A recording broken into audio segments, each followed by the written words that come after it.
Welcome to the Employer Branding Show. Interviews with employer branding and recruitment practitioners to help you kickstart your hiring efforts. Today, we are lucky to be joined by Brad DiPaolo, the founder and CEO of CandidateHub.io. Candidate Hub helps companies build personalized candidate experiences at scale. Brad, great to have you on the Employer Branding Show today. Thanks, James. It's great to be here. Brad, for those of us who don't know who you are, how did you get to where you are now with the Candidate Hub? Well, it was kind of an interesting journey. So I spent 6 years in the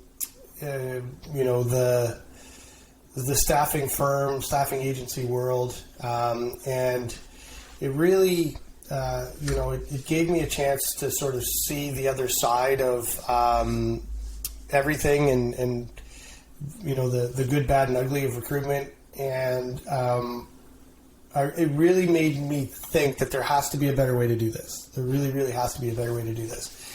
And so shortly after I opened my own agency, this global pandemic hit us. And so it pretty much shut down staffing altogether. And so then I got talking to, I took it as an opportunity to talk to recruiters. Like, we all have nothing to do, let's just chat. So I kept asking them, what is it that you want? Ultimately, what is it that you want? And overwhelmingly, I kept hearing people say, I just want quality candidates in my inbox every day. And I was like, okay, cool. Yeah, I just won $1 million. And then I got thinking about it. Like, you know what? We deliver qualified leads to salespeople every day. Why can't we deliver qualified leads to recruiters every day? And so I started studying how we do that in sales and looking at how we do that in sales. And one of the big things was marketing automation. And so we started down that marketing automation path. And that's how sort of Candidate Hub was born.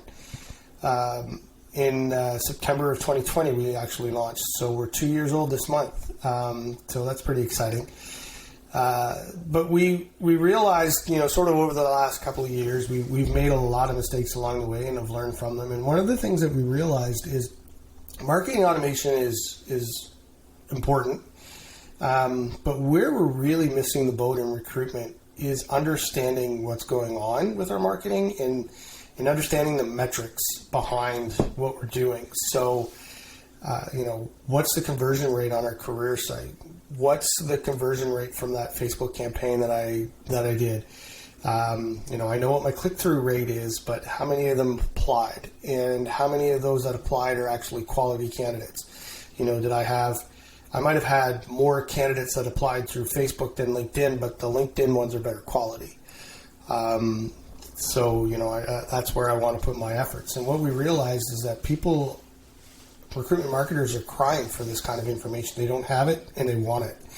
And we kind of shifted our focus over the last few months to really starting to get into understanding and tracking engagement to really paint a picture for recruitment marketers out there what's happening with their employer brand, so we can make decisions on the fly. We can invest our money where we need to. We can show stakeholders the return that we're getting on this investment that we're making for $10,000 a month for recruitment marketing efforts or whatever it is your budget might be. What's that doing for me other than, we hired 2 people this month?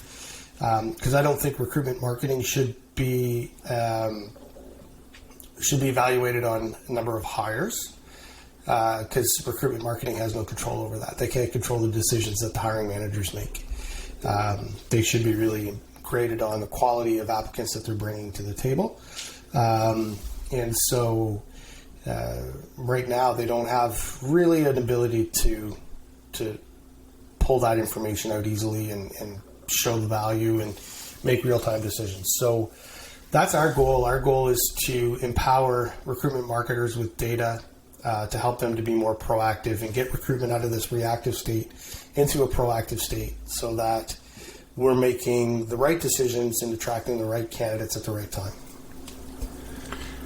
Awesome. Now, typically, the term recruitment marketer or employer branding head or that kind of thing people talk about it, but they're not that common. What kind of companies are you finding that are typically investing in this and are looking at the ROI of their employer branding efforts? Well, it's that's a good question. We're really seeing, companies that are trying to attract a really niche audience, are definitely investing in this. And it is becoming more and more common. Recruitment marketing is not new. It started 15, 20 years ago. But recruitment marketing has historically always been behind traditional marketing. And so, you're right. There's not every company is investing in it as a strategy. Every company should be investing in it as a strategy, but they're not. But the companies that are really struggling to find candidates are looking for different ways of doing it. And we've done the math on what it takes to convert candidates. With the average rates that are out there, and you can Google it. JobVite did a report. 12% of candidates or applicants get passed on to interviews and so forth. Working backwards with a 6% conversion rate on your career site, you need 900 people to look at that job to hire one, right? And if you're hiring in healthcare, I can guarantee you 900 doctors aren't looking at that job ad, right? So it's companies that are really struggling with that are realizing that they have to do something and they have to do it now. And so they're really investing in employer branding and recruitment marketing and those sorts of things. So those are the companies that we typically work with in niche staffing firms as well. Not staffing firms that hire for just every position under the sun, but they hire marketing positions only, or nursing or doctor positions only, or engineers, or they might do 2 or 3, but not the Randstads of the world, but the more niche staffing firms. Okay. We tend to do well with. So you have a business that is struggling to recruit. They realise they need to do their employer branding, recruitment marketing. They want to know more information or more data about that workflow and what's working and what's not. So they plug in with Candidate Hub, and then what happens with that data? How do you monitor? How do you create data that is actually useful for the recruiters and for the marketers, and what kind of results does that drive? Yeah, so what we do is we start watching everything that's happening with their content, with their brand, with their career site, everything, and we create tracking scripts and trackable links and all of this stuff to track every click. And Google Analytics can tell you that X amount of people came to your website and X amount of people bounced, and this is the path they took. But our platform really looks at what did they do while they were on the site. Did they watch that YouTube video that you have on there? Did they click that apply now button but didn't complete the application? Kind of like an abandoned cart. And so our goal is to figure out, what's the journey, what's the path, what's the commonalities, and where are the weak points, and how can we, convert a little bit faster. We have one client that we noticed a candidate came to his career site 10 times before he applied. That's, how do we close that gap? How do we narrow that down?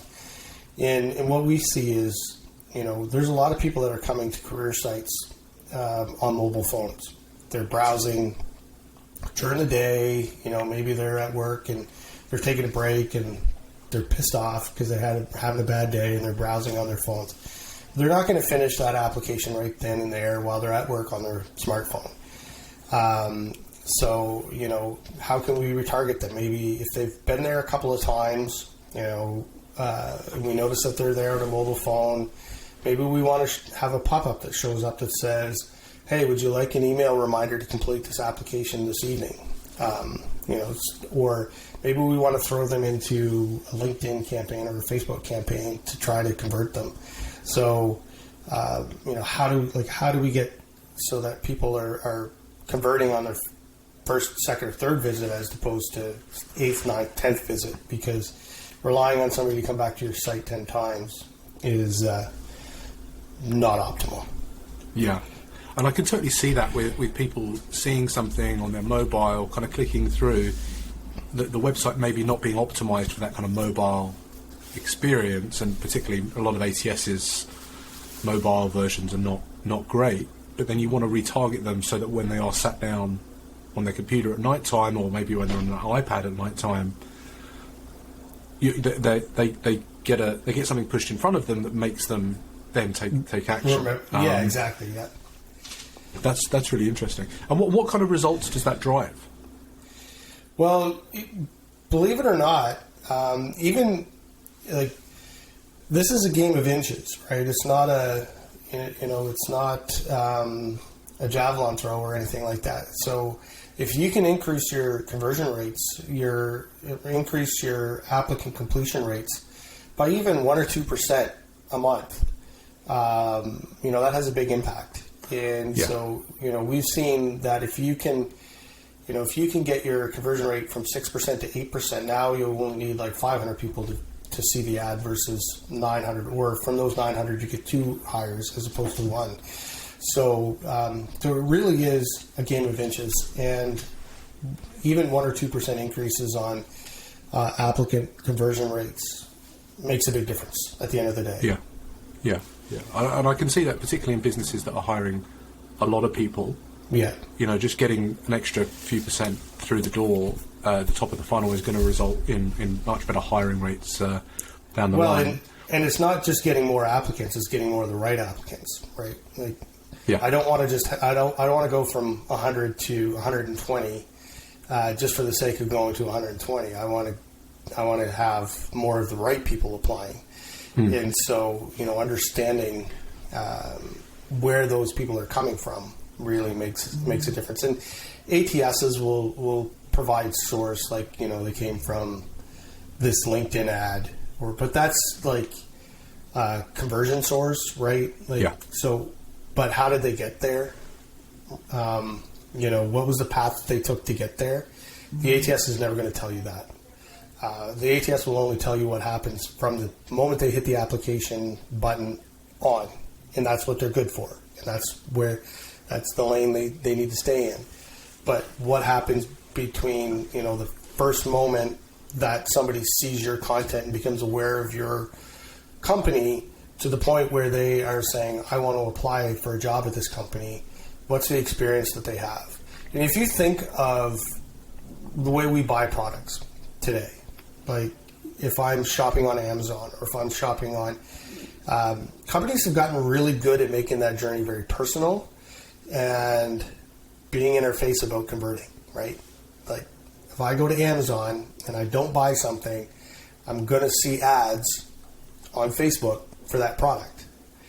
And, even if I have a Google Home in my house or an Echo or whatever, and we're talking about stuff, all of a sudden I see ads on Facebook, which people say is creepy, but I would rather see ads that mean something to me than ads that don't mean anything to me. And because I know that Facebook is going to always do advertising, that's where they make their money. I'd rather they do that than charge me for being on the platform. And so why can't we take this experience to recruitment? Why can't we do the same thing in recruitment? If somebody shows interest in our opportunities, let's make that journey very personal for them so that they convert faster. I'm with you. So a lot of our listeners are going to be people who are working for a startup, working for a business. They've started to do employer branding, or they've just been tasked with it, and they're taking their first few steps towards building out that content and that process and thinking about what's working and what's not. What do you think is the most powerful steps that they could be taking, or the biggest levers that you've learned from the data that you're seeing from your clients about how companies should be presenting themselves as an employer of choice? Intuitively, we would think that this is a bigger challenge for startups, but startups are actually in a glorious position to be able to do this and knock it out of the park, because they have less players involved and less bureaucracy involved. And so as a startup,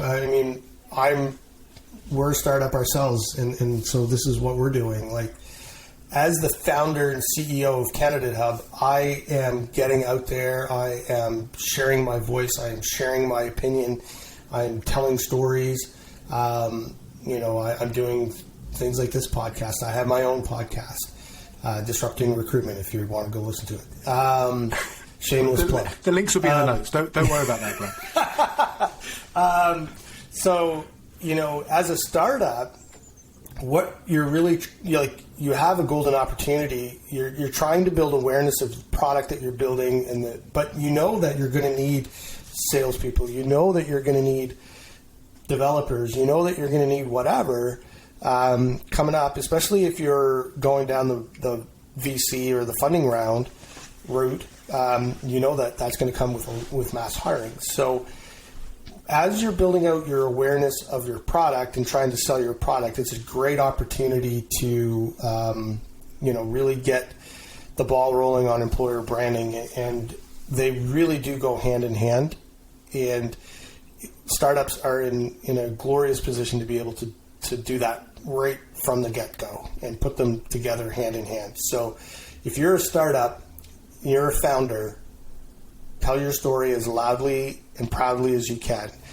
And don't be afraid to piss a few people off, because if you don't give anybody a reason to hate you, you'll never give anybody a reason to love you. So just because people want to work with people that they like and they admire. So you look at a company called Refine Labs. I talk a lot about Refine Labs in season 1 of our podcast because they do a great job in creating demand for their service. They're a demand gen company. That's what they do. I talked to one of their recruiters and they say, when we call somebody and say, hey, this is Kim calling from Refine Labs, people in that industry want to take that call because they follow Chris Walker on LinkedIn. And they know who he is, they know what he's about, and they like what they see, or they don't. And if they don't, that's fine. They're self-selecting out right off the bat, and that's okay. But the people that really believe what Chris is saying and really believe what he's doing, they want to work with him. And so when you're doing outbound, if you have that kind of cult following, or you've built up sort of an employer brand of this is me, and this is who we are. It's going to make your recruitment a lot easier, because when you pick up the phone and call somebody, it's going to be like Disney's calling, and everyone's going to want to talk to you.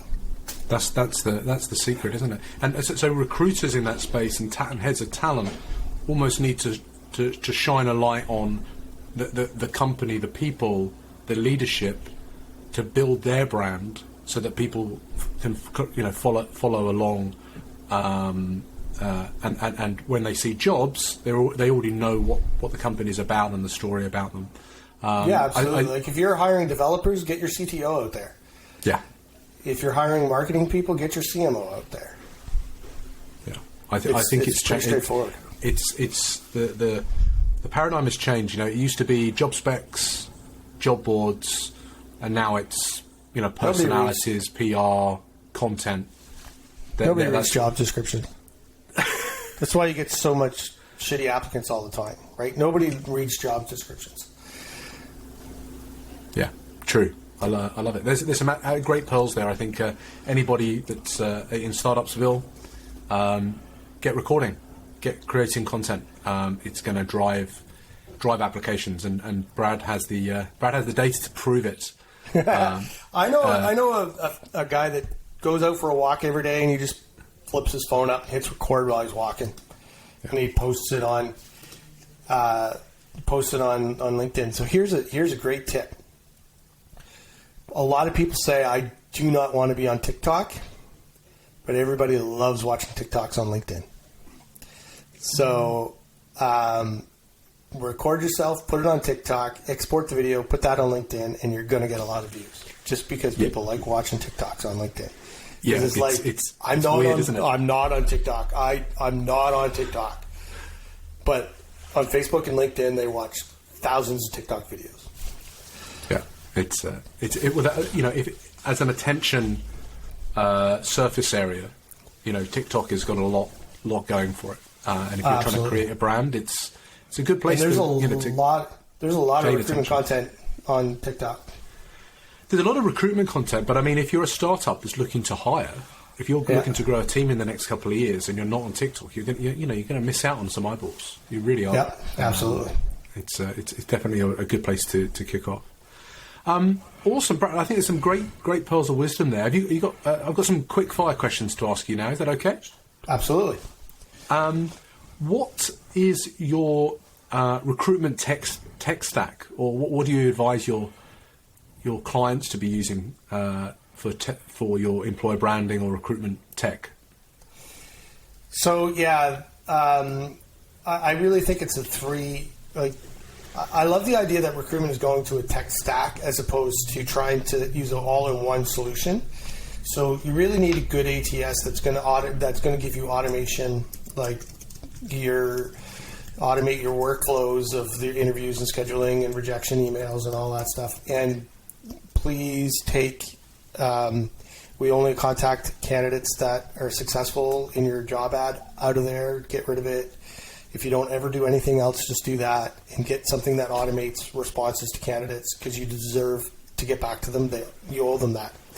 So a really good ATS like a Lever, Greenhouse, Smart Recruiters, Jazz HR, Job Diva, these are all really good, affordable ATSs. A good recruitment CRM so you can keep track of,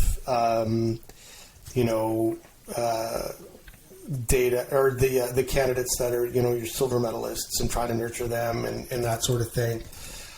And some sort of data analytics tool. And something to help you convert candidates. And obviously Candidate Hub is a good solution, but there's also Recruitix, Data People, Rally Inside. There are options out there. But you kind of need, so think of your recruitment process in three funnels or three buckets. What happens before they apply, what happens after they apply to the filling the job rec, and then what happens with those candidates after the job rec is filled. So those are your sort of three buckets that you need some sort of technology to help you in each one of those. Man, there's some really good advice there. I think anybody that's head of talent at a startup that's building that out, they're going to have an ATS. That's kind of the main thing. But then thinking about the CRM, silver medalists in particular, and then building out that data analytics. There's a lot of companies that I think are missing out on key data to make decisions there. Yeah, right now companies are pulling together data by hand. Like Recruitix is really good at giving you your cost per acquisition on if you're doing programmatic job advertising in particular.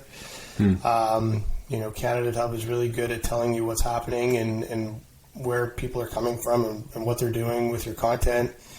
Rally Inside is good at giving you a bit of an overall picture. So there's options out there, but you got to do something to tell you what's going on. If you don't, you're just, imagine an organization where the salespeople are just cold calling people all day and they have no structure. They don't know what's working, what's not. Marketing is just throwing crap at the wall and hoping it sticks, right? That just wouldn't fly. But we do it. We've been doing it in recruitment for years. Yeah. It's good though. That these tech stacks exist and more businesses are looking at them. And but these are great recommendations. Well, I love that. Yeah, I love that recruitment tech stacks are becoming more specialized. I really, gone are the days where the applicant tracking system is trying to do everything. And there still are some that try to do everything, and I would caution you away from that. if you're building a house, would you hire one person to do the whole thing? No, you're going to hire somebody to do your framing. You're going to hire somebody to do your plumbing. You're going to hire somebody to do your electrical, right? It's not the same person that does everything. So the same thing goes with our business, right? You can't have one piece of technology that does everything. You need to find a piece of technology that does something and does something very well, and use it for that, and then use something else to accomplish your other parts. Man, great advice. Okay, what is your most recommended book to a new recruiter or someone interested in employer branding? Yeah, the default there is Talent Chooses You by James Ellis. But I think everyone's going to pick that. So I'm going to go a little curveball and say Think Differently. Think Differently by Travis Scott. That's the book that I would recommend. So James Ellis, Talent Chooses You, or Think Differently by Travis Scott. Fantastic. I haven't heard of Think Differently. That's a new one. You can see I have it well tabbed. Yeah, that's fantastic. Man, that's cool. I like a new book there. And then finally, Brad, who's an up-and-comer? Someone in recruitment or employer branding that you think we should be keeping an eye on for the future? Well, I really like Craig Fisher. Craig Fisher at TalentNet Media. Right. Craig really sort of understands. He really understands how this is coming and working, and he really kind of comes in and helps companies just to figure out what's going on, where their challenges are, that sort of thing. Shelley Billinghurst is good in recruitment marketing. So if you're in Canada, even if you're in the U.S., Shelley Billinghurst, co-host of the Recruitment Flex. They're definitely two that I have a lot of respect for. Tim Sackett is a great one as well. He has some really good ideas and some really strong content. And of course, James Ellis. If you're not listening to James and what he's talking about, you're missing out. So that's great. There's some really great recommendations. A lot of people know James, but these are some other names that we can shine a light on and get people to go and follow. So that's Travis Scott. Travis Scott's another good one. Yeah, that's awesome. We'll link to his book as well, so that everyone can get involved in that. And for you, Brad, what's the best way if someone's interested in Candidate Hub and looking at data about how their applicants, their potential applicants are acting online? What's the best way for people to get in contact with you and follow up with what you're talking about? Definitely connect with me on LinkedIn. I love connecting, even if you're not interested in Candidate Hub and using Candidate Hub. Connect with me anyway. I love connecting with people. My email address is brad@candidatehub.io. Shoot me a message. On our website, candidatehub.io, if you go to the Contact Us page, there's actually open office hours link there.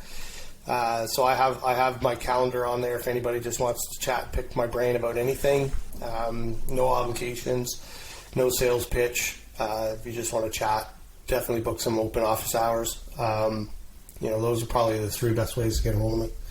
Man, that's awesome. I bet there's going to be loads of recruiters, founders, heads of talent, HR that are listening to this that are keen to have a better understanding of their data, because if I know where they're at the moment, they're probably relying on a Google Sheet and Google Analytics. Google Analytics, maybe a bit of maths, mental arithmetic. I'm not sure if Google knows how to read Google Analytics.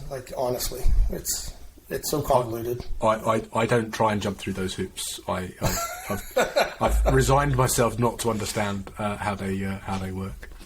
Brad, thank you so much for joining us today on the Employer Branding Show. It's been an absolute pleasure. I really appreciate you having me on. It's been a good chat, as awesome. Our chats always are. So, well, we'll get you back on in a few months to talk about some more data points, because I'm guessing the market is going to evolve quite a bit over the next 6 months, and it'd be great to get some numbers out of you. We'll definitely have some more data in the upcoming months for sure, as we're bringing on some new clients that are focusing specifically on tracking some data and seeing what's happening. So it'll be interesting to see how those play out over the next couple of months. Awesome. Thanks, Brad. And I don't think we've had you on Disrupting Recruitment yet, have we? No, I've yet to jump on a podcast. More than happy to come in and start ranting with my own weird opinions. We got to do a home and home. Yeah, we'll make that happen. All right. Thanks a lot. Cheers, Brad.